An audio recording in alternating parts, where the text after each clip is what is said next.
Good afternoon to all of you. Start करते हैं हमारा थर्ड लेक्चर कॉन्ग्रुएंसेस पे। अब ये थ्योरम क्या कह रहा है, if R1 to RM is a complete system of residue modulo M। ठीक है, हमने इसके पहले पढ़ा था रेसिड्यू मॉडुलो M जो है कंप्लीट सिस्टम में कैसे रहता है, 0 से m-1 एलिमेंट्स का रहता है। ठीक है, यहाँ पे 1 से लेके m एलिमेंट है, दैट मीन्स ये टोटल m एलिमेंट्स है। ठीक है, ये complete system of residue modulo M है। ठीक है, तो M मॉडुलो M वाले दैट मीन्स उसमें m एलिमेंट्स रहेंगे। पर क्या कह रहा है, अगर हम कोई दो इंटीजर्स लेते हैं a और m सच दैट कि a और m का GCD जो है अगर वो 1 आता है, तो जो हमारा दूसरा सेट बनेगा, कौन सा दूसरा set, a R1 plus m, a R2 plus m, a R2 plus b, a RM plus b, अगर हम इस तरीके से जो सेट बनाते हैं वो सेट भी जो रहेगा वो क्या रहेगा, complete system of residue modulo M रहेगा। ये हमें बताना है। ठीक है, फिर से एक बार देख लेते हैं। जैसे यहाँ पे अगर मेरे पास एक सेट है जो कि R1 to RM elements consist करता है और ये सेट जो है वो क्या है, complete system of residue modulo M है। तो अगर मैं एक इंटीजर a चूज कर सकती हूँ जिससे क्या होगा, GCD ऑफ a और m 1 है, तो अगर मैं दूसरा सेट फॉर्म करती हूँ, दूसरा सेट जो फॉर्म करती हूँ किस तरीके से फॉर्म करती हूँ, a R1 plus b, a R2 plus b, a RM plus b, इस तरीके से जो मैं दूसरा सेट फॉर्म करती हूँ, ये जो दूसरा सेट मैंने फॉर्म किया है वो भी क्या रहेगा, complete system of residue modulo M रहेगा। यानी हर एक एलिमेंट जो है वो क्या बनाएंगे, क्लास एलिमेंट बनाएंगे, ये मुझे बताना है। यानी इसके बाद के जितने भी एलिमेंट आएंगे वो इन्हीं के नीचे आएंगे, ये मुझे यहाँ पे प्रूफ करना है। ठीक है, तो स्टार्ट करते हैं। Let S is equal to R1 to RM। ये जो S है वो क्या है, be a complete system of residue modulo M।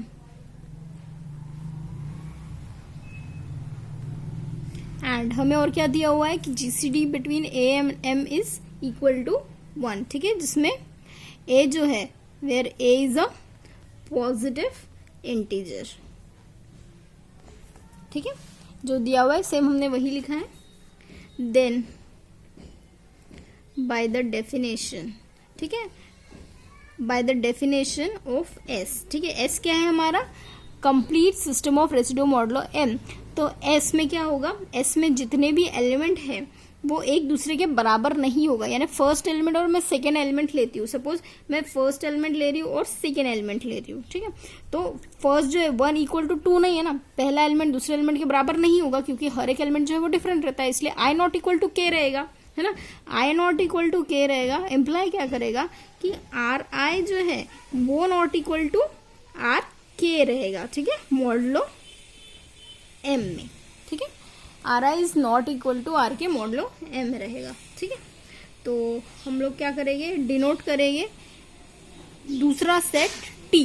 ठीक है, ये दूसरा सेट है T। इसके बाद का सेट, पहला वाला सेट क्या था, S था, R1 से RM। अब दूसरा सेट जो है T, दूसरे सेट में कौन से एलिमेंट रहेंगे, a R1 plus b, a R2 plus b, a RM plus b, ये हमारा दूसरा सेट रहेगा एलिमेंट का। ठीक है, तो हम इसे लेते हैं a R1 plus b, a R2 plus b, so on a RM plus b. ठीक है, ये हमारा दूसरा सेट रहेगा। तो हम क्या शो करेंगे, we show that T is complete system of residue modulo M। हम शो करेंगे T जो है वो complete system of residue M है, पर कैसे, बाय कॉन्ट्राडिक्शन। ठीक है, कॉन्ट्राडिक्शन से शो करेंगे। तो कॉन्ट्राडिक्शन में हम क्या शो करेंगे, इफ पॉसिबल अज्यूम दैट, हम क्या अज्यूम करते हैं, assume that T is not a complete system of residue modulo M। ठीक है, T नहीं है ऐसा हम कंसिडर करेंगे system of residue modulo M। ठीक है, तो देन देयर आर इंटीजर्स जैसे हमारे पहले वाले सेट में इंटीजर्स थे, वैसे यहाँ पे हमारे टी वाले सेट में भी इंटीजर्स हो गए, आई नॉट इक्वल टू के, इस तरीके से कि यहाँ पे जो एलिमेंट है वो क्या होगा, आप क्या कह रहे हो, not a complete system of residual modulo M है। दैट मीन्स कि पहला एलिमेंट अगर दूसरे एलिमेंट के बराबर, पहला और दूसरा एलिमेंट अगर हम लेते हैं पर उनका जो वैल्यू है प्लस बी मॉड एम, ये वैल्यू क्या होंगी, इक्वल होंगी। ठीक है, पहला एलिमेंट हमने टी के दो एलिमेंट लिए, अब ये दो एलिमेंट में इनका जो मॉडुलो है वो नॉट इक्वल टू होना चाहिए, पर ये not complete system of residual modulo M है। इसका मतलब क्या होगा, पहला एलिमेंट जो है दूसरे एलिमेंट के बराबर होगा मॉड एम में। ठीक है, तो इसका मतलब क्या होगा कि एम जो है वो क्या कर रहा है, डिवाइड कर रहा है किसे, इन दोनों के सब्सट्रैक्शन को डिवाइड कर रहा है, माइनस ए आर के प्लस बी, यानी एम जो है वो डिवाइड करेगा A R one minus A R k. ठीक है, इस तरीके से ये इसको डिवाइड करेगा। दैट मीन्स कि हम क्या लिख सकते हैं, m divide a times r i minus r k. ठीक है, अब यहाँ पे हमको क्या दिया हुआ है, GCD between a and M is 1 दिया हुआ है ना, GCD between a and M is 1 दिया हुआ है। इसका मतलब क्या हो गया कि हम यहाँ पे लिख सकते हैं कि आर आई जो है वो क्या है, आर के मॉड एम के बराबर है, ऐसा हम लिख सकते हैं, है ना। पर ये जो आया है r I is congruent to are के मॉडुलो एम, ये क्या है, कॉन्ट्रडिक्शन है। किसको कॉन्ट्रडिक्शन है, इसके पहले हमने जो लिखा था are I is congruent to are K is not congruent to are के मॉडुलो एम, है ना। इसके पहले हम लोगों ने ये जो लिखा था are I is not congruent to are के मॉडुलो एम, इसे इक्वेशन 1 नाम दे दीजिए। इसके कॉन्ट्रडिक्शन आया है, हमको क्या मिला है, हमको r I is congruent to are के मॉडुलो एम मिला है ना। This contradiction, this is a contradiction to equation 1, है ना। hence the assumption that T is not a complete system of residue modulo M, not a complete आएगा, complete system of residue modulo m is not true, है ना। इसका मतलब क्या हुआ, thus T is a complete system। ठीक है, T जो है वो क्या रहेगा, हमारा कंप्लीट सिस्टम रहेगा। फाइंड, नेक्स्ट एग्जांपल है 7। हमें क्या फाइंड करना है, find the non negative residue modulo 7 of the following. यहाँ पे हमको नॉन नेगेटिव रेसिड्यू मॉडुलो 7 का वैल्यू निकालना है। ठीक है, फॉलोइंग जैसे 1705 माइनस 15 और माइनस 1 का। ठीक है, तो हम लोग क्या करते हैं, पहले लिखते हैं we find the least non negative integer. ठीक है, least non negative integer a satisfying, किसको सेटिस्फाई कर रहा है, 17 is congruent to a mod 7। ठीक है, हमें ए की वैल्यू निकालनी है, पर वो सबसे छोटी वैल्यू होनी चाहिए। ठीक है, तो हम कैसे निकालते हैं, अभी आप लोगों ने पढ़ा है, जब 17 is congruent to a modulo m होता है तो इसका मतलब क्या होता है, इसका मतलब होता है कि 7 जो है वो डिवाइड करना चाहिए 17 माइनस ए को। ठीक है, अब 7 कौन से एलिमेंट्स को डिवाइड कर सकता है कंप्लीटली। ठीक है, तो आपको पता है कि जैसे अगर यहाँ पे मैं लिखती हूँ 3 ये 17 से बड़ा नंबर, 17 से बड़ा नंबर होना चाहिए। जैसे अगर मैं यहाँ पे लिखती हूँ 7 नहीं लिख सकती हूँ, है ना, 7 टू 14 नहीं लिख सकती हूँ क्योंकि ये 17 है। 21 मैं 21 लिख सकती हूँ क्योंकि 21 7 जो है वो 21 को कम्प्लीटली डिवाइड कर देगा। इसका मतलब क्या हुआ कि सबसे छोटा एलिमेंट जो है 17 minus a is equal to 21 है, यानी ए का वैल्यू क्या है, ए का वैल्यू है 17 माइनस 21, यानी ये वैल्यू क्या है, -3 है। ठीक है, ए का वैल्यू -3 है। पर आप क्या हो, आप क्या कर रहे हो, आप मॉडुलो 7 में कैलकुलेट कर रहे हो वैल्यू। दैट मीन्स कि आप मॉडुलो 7 में कर रहे हो, तो दैट मीन्स -3 प्लस आपको 7 करना पड़ेगा, सो दैट आपको वैल्यू जो मिले वो पॉजिटिव वैल्यू मिले। ठीक है, -3 प्लस 7 करोगे आप तो आपको वैल्यू क्या मिलेगी, ये -4 आता है। ठीक है, तो अभी ये -4 प्लस 17 करोगे आप तो आपको वैल्यू क्या मिलेगी, 3 वैल्यू मिलेगी, है ना। तो यानी यहाँ पे जो पॉजिटिव इंटीजर है ए का वैल्यू जो है वो क्या होना चाहिए, this gives a is equal to 3, ठीक है। यानी कैसे किया आपने सॉल्व, आपने जो 17 कॉन्ग्रुएंट टू ए मॉडुलो 7 लिखा, फिर बाद में आपने क्या किया, 7 मस्ट डिवाइड 17 माइनस ए। अब 7 किसको डिवाइड करेगा, 7 किस चीज को डिवाइड कर सकता है, 7 14 को कम्प्लीटली डिवाइड कर सकता है, 21 को डिवाइड कर सकता है। हम 14 नहीं लेंगे, 21 लेंगे। इसका मतलब क्या हुआ, 17 minus a is equal to 21 है, यानी आप ए का वैल्यू निकालोगे तो आपको -4 मिलेगा। पर आप -4 वैल्यू नहीं चाहते हो, आप पॉजिटिव वैल्यू चाहते हो। तो इसमें क्योंकि यहाँ पे दिया हुआ है नॉन नेगेटिव रेसिड्यू, तो आप क्या करोगे, +7 करोगे सो दैट वैल्यू आपको क्या मिले, 3 मिले। यानी लीस्ट पॉजिटिव इंटीजर जो मिला है वो आपको यहाँ पे 3 मिला है, ठीक है। तो सेम आप यहाँ पे बी वाला करके देखिएगा, सी वाला करके देखिएगा, डी वाला करके देखिएगा। ए में वैल्यू आपको 0 मिलना चाहिए, बी में ए का वैल्यू आपको 6 मिलना चाहिए और ए का वैल्यू आपको यहाँ पे भी 6 मिलना चाहिए डी में, ठीक है। आप कैलकुलेट करके देखिएगा। नेक्स्ट एग्जाम्पल है example 8। If A1 to AM and B1 to BM are two complete residue system modulo M, ये दो complete system residue modulo M है। हमको क्या बताना है कि अगर हम उनका लीनियर कॉम्बिनेशन लेते हैं, अगर उनका एडिशन लेते हैं तो ये जो है वो not a complete residue system M बनेगा करके हमें बताना है। अगर M इवन है तो, ठीक है, अगर M इवन है तो आप इनका एडिशन लेते हो तो कंप्लीट रेसिड्यू सिस्टम नहीं बनेगा, ये आपको बताना है। यानी अगर यहाँ पे इवन नंबर्स आपने लेते हो, बोथ ये इवन नंबर वाला टर्म है, ये इवन नंबर वाला टर्म है, आप उनका एडिशन जो लोगे वो भी इवन वाला नंबर वाला टर्म बनेगा, वो जो है कंप्लीट सिस्टम नहीं बनाता है, ये आपको बताना है, ठीक है। तो स्टार्ट करते हैं इसका solution. Let A1 to AM and B1 to BM be two complete residue system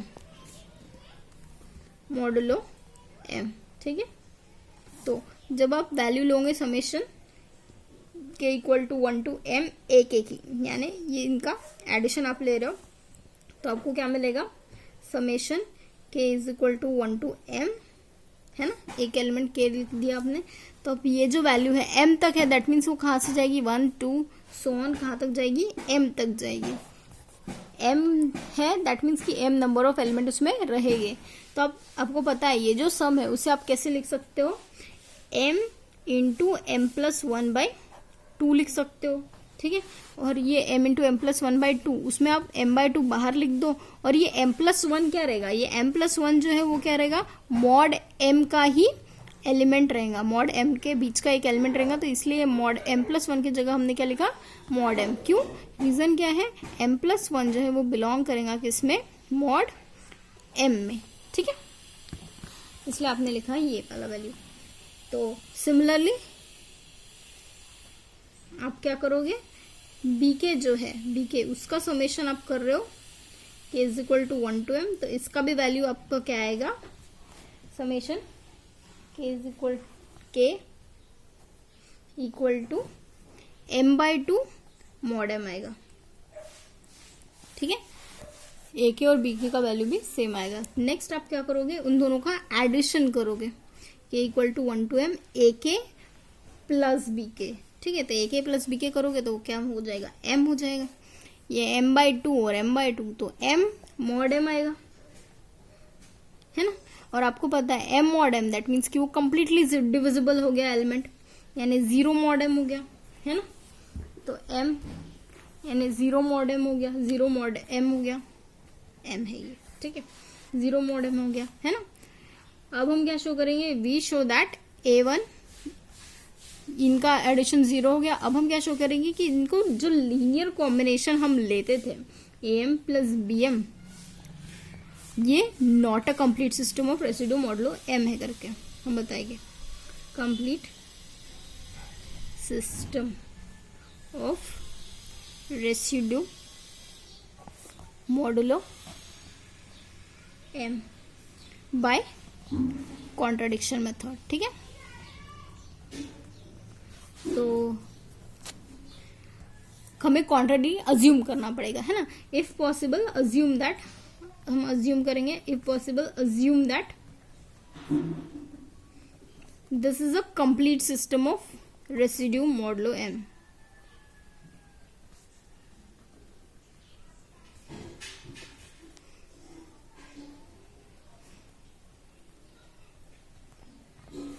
ये जो है वो A1 B1 भी पूरा कंप्लीट सिस्टम है हम मानेंगे. तो इसका मतलब क्या होगा कि समेशन अगर हम ले रहे हैं k equal to 1 to m a k b के, ये वैल्यू किसके बराबर होंगी, कॉन्ग्रुएंट रहेगी किससे, m/2 मॉडुलो m से. ठीक है. सपोज अगर आप लोगों ने ये 0 नहीं है, m/2 मॉडुलो m है, ऐसा सपोज किया, तो आप क्या देखोगे कि ये जो m/2 है modulo m this will be congruent to 0 modulo m, है ना, क्योंकि इसके पहले 0 मॉडुलो m आया था और ये वैल्यू अपने m/2 मॉडुलो m लिखी है. दोनों चीज जो है वो सेम है. m/2, एक इसमें आप m/2 मॉडुलो m लिख रहे हो और एक इसमें आप 0 मॉडुलो m लिख रहे हो. 1 and 2, इसे इक्वेशन 1 and 2 देख दो फ्रॉम 1 and 2. ठीक है. ये एक चीज इसके बराबर है, दूसरी चीज इसके बराबर है, दैट मीन्स ये दोनों चीज इक्वल होनी चाहिए. तो अगर आप यहाँ पे इक्वल करोगे तो आप यहाँ से क्या कह सकते हो, आप यहाँ से कह सकते हो कि हमारा जो m है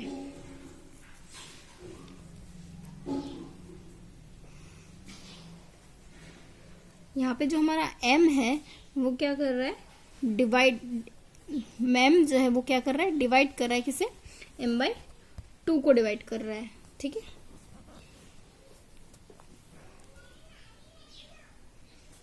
तो m जो है वो m/2 को डिवाइड कर रहा है, ऐसा आप कह सकते हो, पर ये फॉल्स है ना. यहाँ से आप क्या देखोगे, m डिवाइड कर रहा है m/2 को, पर ये क्या है, फॉल्स है.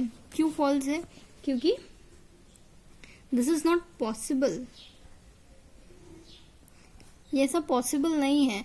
आप ये नहीं कह सकते हो कि 4 डिवाइड्स 2, 4 कभी 2 को डिवाइड नहीं करेगा, 2 डिवाइड्स 4 होगा, 4 does not divides 2. This is not possible since m is greater than m/2. ठीक है. hence our result follows, हमारा जो रिजल्ट है वो फॉलो होता है. कौन सा रिजल्ट है कि A1 पर जब आप इनका लीनियर कॉम्बिनेशन लेते हो तो वो complete system of residue modulo m नहीं बनाता है जब आप उनका लीनियर कॉम्बिनेशन लेते हो तो. ठीक है. नेक्स्ट थ्योरम है A is congruent to B modulo m. अगर A is congruent to B modulo m लेते हैं तो दैट मीन्स कि उसका पावर अगर हम n भी करते हैं, a to the power n is congruent to b to the power n mod n. ये हमें प्रूफ करना है. ठीक है. तो उसके लिए हमें फॉर्मूला यूज करना है. a to the power n minus b to the power n का फॉर्मूला क्या होता है, a minus b of a to the power n minus 1 plus a to the power n minus 2b plus so on b to the power n minus 1. यानी अगर आप a cube minus b cube भी लेते हो तो वो formula क्या आता है, a माइनस b आता है, फिर a square plus a b plus b square आता है. सेम उसी तरीके से ये एक्सपांशन है. ठीक है. तो आप स्टार्ट करोगे, जो आपको दिया गया वैल्यू है उससे स्टार्ट करोगे. Let a is congruent to B mod m. ठीक है. और m कहाँ बिलोंग कर रहा है, नेचुरल नंबर के सेट को. दैट मीन्स आप क्या लिख सकते हो, m divide a minus b लिख सकते हो. ठीक है. अभी आपको पता है ये formula a to the power n minus b to the power n का फॉर्मूला क्या होता है, a माइनस b होता है n minus 1 n minus 2b plus so on b to the power n minus 1 होता है ना. दैट मीन्स कि ये जो है वैल्यू a माइनस b को डिवाइड करता है m. तो आप क्या कर सकते हो, यहाँ पे ये पूरा वैल्यू भी लिख सकते हो. इम्प्लाई क्या कर रहा है कि आप ये m a to the power b को a माइनस b को डिवाइड कर रहा है. दैट मीन्स कि आप यहाँ पे क्या लिख सकते हो, a minus b can divide a to the power n minus b to the power n. यहाँ पे दिख रहा है इस इक्वेशन के a माइनस b जो है a to the power n minus b to the power n को डिवाइड कर सकती है. और इसके पहले आप लोगों ने एक थ्योरम पढ़ा था, है ना. इसके पहले आप लोगों ने थ्योरम पढ़ा था कि अगर एक कॉमन डिवाइडर होता है, दैट मीन्स कि आप यहाँ पे क्या लिख सकते हो, m divide a divide b. That means आप क्या लिख सकते हो, m divide a to the power n minus b to the power n लिख सकते हो, है ना, फ्रॉम 1 and 2. ठीक है. तो जब आपने लिखा A divide B, B divide C, that means A divide C. जब आपने ये लिखा तो आप यहाँ पे इस इक्वेशन से क्या कह सकते हो, A to the power N is congruent to B to the power N mod M. ठीक है, बहुत इजी सा प्रूफ था ये। आगे बढ़ते हैं। और आपने जो इसके पहले थ्योरम पढ़ा है, जैसे A is congruent to B mod M imply A to the power N is congruent to B to the power N mod M. Same अगर उसका हम एग्जाम्पल लेते हैं, जैसे हम लिखते हैं 9 is congruent to 5 modulo m. इसका मतलब क्या हुआ कि आपके 9 के पावर में अगर आप 3 भी लेते हो, 4 भी लेते हो, सो ऑन लेते हो, जितना भी पावर आप लेते हो वो congruent to 5 to the power 3 modulo 2 के बराबर हो जाएगा। ठीक, नेक्स्ट एग्जाम्पल है, show that 41 divides to the power 20 minus 1। हमको बताना है कि 41 जो है वो डिवाइड करता है टू द पावर 20 माइनस 1 को। तो इसका मतलब क्या हो, 41 divide two the power 20 minus 1। अगर हम ऐसे लिखते हैं इसका मतलब क्या हो, A to the A is congruent to B mod M, है ना, इसका मतलब यही होता है। तो सॉल्व करने की कोशिश करते हैं। पहले वी हैव, देखो हमें पता है कि 2 टू द पावर 5 क्या होता है, 32 होता है ना। 2 का पावर 5 करोगे तो 32 आएगा। पर अगर आप 32 में ऐड करो, कितना ऐड कर रहे हो आप, ऐड करो 9 माइनस 9 प्लस 9, ये प्लस 9 हो गया, 41 हो गया, है ना। तो यानी 49 इस कॉन्ग्रुएंट टू क्या होगा, 0 मॉड 41 हो गया, है ना। 32 प्लस 9 41, ये 49 हो गया, 41 हो गया। 41 इज कॉन्ग्रुएंट टू 0 मॉड 41 होगा, है ना। 41 तो कम्प्लीटली डिवाइड होगा, इसलिए रिमाइंडर 0 मिल जाएगा। इसलिए हमने क्या लिखा, 41 is congruent to 0 mod 41। Imply क्या करेगा कि ये वैल्यू आपको क्या मिलती है, टोटली 41 मिलती है ना। इसे भूल जाओ, इसे भूल जाओ। इसे हम लिख सकते हैं 41 को 32 माइनस ऑफ -9 लिख सकते हैं। ठीक है, यानी वो वैल्यू 41 ही होती है। तो हम मतलब क्या, 41 क्या कर रहा है, डिवाइड कर रहा है किसको, 32 माइनस ऑफ -9 को, है ना।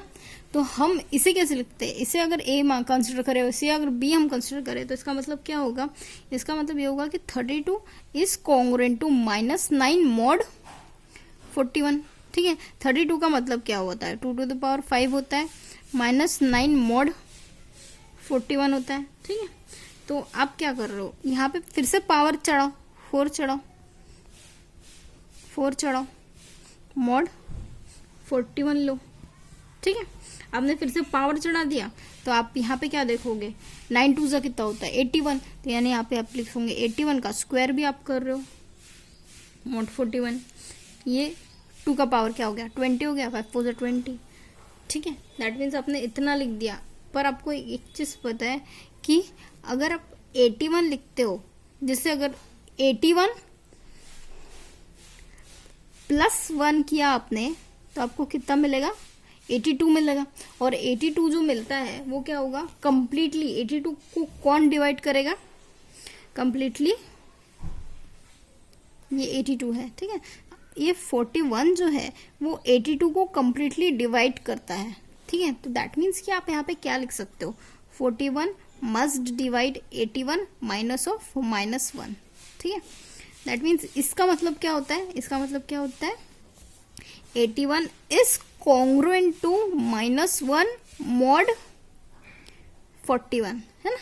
81 मस्ट कॉन्ग्रुएंट टू -1 मॉड 41। यानी यहाँ पे जो आप 81 का स्क्वायर ले रहे हो, तो यहाँ से आपको क्या मिलेगा, सॉरी स्पेस नहीं है इसलिए यहीं पे लिखते हैं, 81 का square is congruent to 1 mod 41। ठीक है, दैट मीन्स अगर यहाँ पे 81 square is congruent to 81 square mod 41 है, तो उसके जगह पे आप क्या लिख सकते हो, 81 स्क्वायर मॉड 41 की जगह आप क्या लिख सकते हो, 1 मॉड 41 लिख सकते हो। ठीक है, तो आप क्या लिखोगे कि आपका जो 2 टू द पावर 20 था वो किसके बराबर था, 1 मॉड 41 के बराबर था।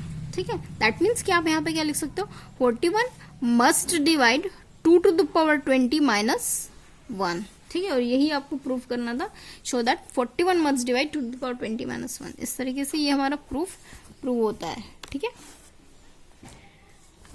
compute next example, compute the remainder when 3 to the power 33 to the power 32 is divided by 7। ठीक है, तो आपको पता है कि जब आप लेते हो इंटीजर, जैसे सपोज आपने 3 का क्यूब लिया, 3 का क्यूब कितना है 27 है, ठीक है, 3 का क्यूब 27 है, पर आपको इस पे क्या लगाना है, mod 7 लगाना है।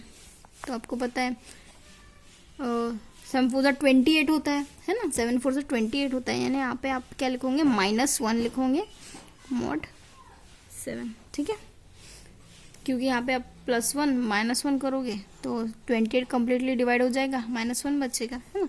कैसे, ये 27 है, +1 आपने किया, -1 आपने किया mod 7 में, तो ये तो कम्प्लीटली डिवाइड हो जाएगा, यहाँ पे क्या बचेगा, mod -1 mod 7, ठीक है। इस तरीके से आपने ये लिखा 3 to the power 3 is congruent to -1 mod 7, ठीक है। और एक चीज़ आपको पता है कि जैसे अगर आपने यहाँ पे 33 भी लिया, जैसे यहाँ पे पूछा है 33 to the power 32, तो इसके पावर में अगर आपने 32 भी लिया तो भी वो वैल्यू क्या आएगी, आपकी ऑड वैल्यू आएगी, ठीक है, ऑड वैल्यू आएगी। दैट मीन्स आपको क्या करना है, यहाँ पे ये जो वैल्यू आप ले रहे हो 3 के पावर में 3 -1 mod 2, 3 के पावर में आप अगर आप 33 भी लेते हो और 32 भी लेते हो तो भी आपको क्या मिलेगा 3। ये जो टोटल वैल्यू आएगी आपकी, ये टोटल वैल्यू क्या आएगी आपकी, सपोज 3 × 11 है ना। 33 कैसे मिलता है, 3 × 11 आपने मिल किया तो 33 मिला, इसके पावर में क्या मिला है आपको, 32 लिखा आपने, ठीक है। तो 33 × the power 32, और आपको पता है कि 3 के पावर में आप कुछ भी वैल्यू ले लो, यहाँ पे 3 के पावर में 3 तो आ रहा है, दैट मीन्स कि यहाँ पे ये जो वैल्यू आ रही है वो क्या आ रही है, आपको देने वाली है ये, और -1 mod 7 ही देने वाली है। दैट मीन्स यहाँ पे ये वैल्यू क्या आएगी, 3 to the power 3 है, दैट मीन्स कि ये वैल्यू जो है वो टोटली -1 आएगी, पर इसके पावर में क्या आएगा 32, यानी -1 to the power यहाँ पे टोटल क्या आएगा, ऑड इंटीजर आएगा, ठीक है। यानी अगर आप ये 3 के पावर में 33 to the power 32 लेते हो तो आपको टोटली ये वैल्यू क्या आएंगी, -1 mod 7, है ना, -1 to the power odd integer is -1 mod 7 मिलेगा। दैट मीन्स 3 के पावर में 33 to the power 32, यहाँ पे -1 mod 7 मिल रहा है। अब -1 मिल रहा है तो आप क्या करोगे, +6 -6 करोगे, है ना, -6 करोगे तो -7 टोटली डिविजिबल हो जाएगा, तो यहाँ पे क्या मिलेगा, +6 मिलेगा mod 7 मिलेगा, ठीक है। 3 के पावर में 33 32, ये वैल्यू क्या मिली है, 6 mod 7, यानी आपको जो रिमाइंडर मिल रहा है यहाँ पे, वो रिमाइंडर क्या मिल रहा है आपको, 6 मिल रहा है, ठीक है। ये वैल्यू कैसे की आपने, -1 +6 -6, ठीक है। तो ये वैल्यू क्या होगी, -7 +6 -7, तो कम्प्लीटली डिवाइड हो जाएगा 7 से, आपको क्या मिलेगा, +6 mod 7 मिलेगा, ठीक है, इस तरीके से। इसके पहले आप लोगों ने एक थ्योरम पढ़ा था कि A is congruent to B modulo M है, तो वो क्या इम्प्लाई करेगा, A to the power N is congruent to B to the power N mod N, ठीक है। पर उसका रिवर्स पॉसिबल है क्या, उसका रिवर्स जो है वो पॉसिबल नहीं है। जैसे अगर A² is congruent to B² mod 5 अगर आप लेते हो तो वो not imply, this will definitely not imply that A is congruent to B mod 5, यानी एक तरफ से तो डायरेक्शन ट्रू है पर दूसरी तरफ से डायरेक्शन रॉन्ग है। जैसे एक एग्जाम्पल के थ्रू भी ये एक्सप्लेन किया हुआ है कि अगर आपने A को 3 लगा, B को 2 रखा, भले ये रिलेशन होल्ड होता हो, पर जैसे यहाँ पे ये क्या मिल रहा है आपको, देखो ये 9 मिल रहा है, 9 is congruent to 4 modulo 5, obviously यहाँ पे रिमाइंडर इसका भी 4 है और इसका भी रिमाइंडर 4 है, पर यहाँ पे आप देखोगे is not equal to 3 congruent to 2, इस यहाँ पे रिमाइंडर 3 है, यहाँ पे 2 है, इन दोनों के रिमाइंडर 4 है, इन दोनों के रिमाइंडर डिफरेंट है, तो कहाँ से क्या वो इक्विवेलेंट होने वाला है ना। तो यानी A is congruent to B modulo M imply that A to the power N is congruent to B to the power N, पर अगर हम A to the power N is congruent to B to the power N modulo 5 लेते हैं तो that will not imply that A is congruent to B modulo 5, ठीक है। Next theorem है, let A B C and M be the integers such that M greater than 1, ठीक है। अगर C A, if C A is congruent to C B mod M and GCD of C and M is 1, तो हमें क्या show करना है, A is congruent to B mod M, ठीक है, यानी हमें ये कंसिडर करना है और ये शो करना है, ठीक है। तो स्टार्ट करते हैं प्रूफ। लेट यहाँ पे लेते हैं C A is congruent to C B mod M, ठीक है। हमको क्या दिया हुआ है, GCD between C and M is 1 दिया हुआ है, ठीक है। तो यानी क्या अप्लाई करेगा, m अगर CA माइनस CB को डिवाइड करता है तो हम वहाँ से अगर C भी बाहर निकालते हैं तो उसका मतलब क्या होगा, m जो है वो a माइनस b को ही डिवाइड करेगा। क्यों? क्योंकि GCD between C and m is 1 है ना, और ये क्या इम्प्लाई करता है, a is congruent to p mod m। ठीक है, बहुत इजी है प्रूफ इसका। इसी तरीके से नेक्स्ट इसका एक एग्जांपल भी ले लेते हैं। जैसे यहाँ पे अगर हम लेते हैं 45 इज कॉन्ग्रुएंट टू 9 मॉड 4। ठीक है, तो यहाँ पे हम कैसे लिख सकते हैं, 9 5 जा 45, 9 1 जा मॉड 5। आपको पता है जीसीडी बिटवीन 9 एंड 5 इज 1, तो यानी आप क्या लिख सकते हो इसे, 5 इज कॉन्ग्रुएंट टू 1 मॉड 5, ऐसा भी लिख सकते हो। ठीक है, 5 इज कॉन्ग्रुएंट टू 1 मॉड, ये 4 था, 5 इज कॉन्ग्रुएंट टू 1 मॉड 4 भी आप लिख सकते हो। ठीक है, GCD between 9 and 4 is 1। Okay, next theorem है C A is congruent to C B mod M. हमें क्या प्रूफ करना है, A is congruent to B mod M by D proof करना है हमें। ठीक है, जो ये जो डी है वो क्या है, GCD between C and M है। ठीक है, हमें ये प्रूफ करना है, ये लेना है, if and only if property proof करनी है। ठीक है, तो स्टार्ट करते हैं बाय डेफिनेशन।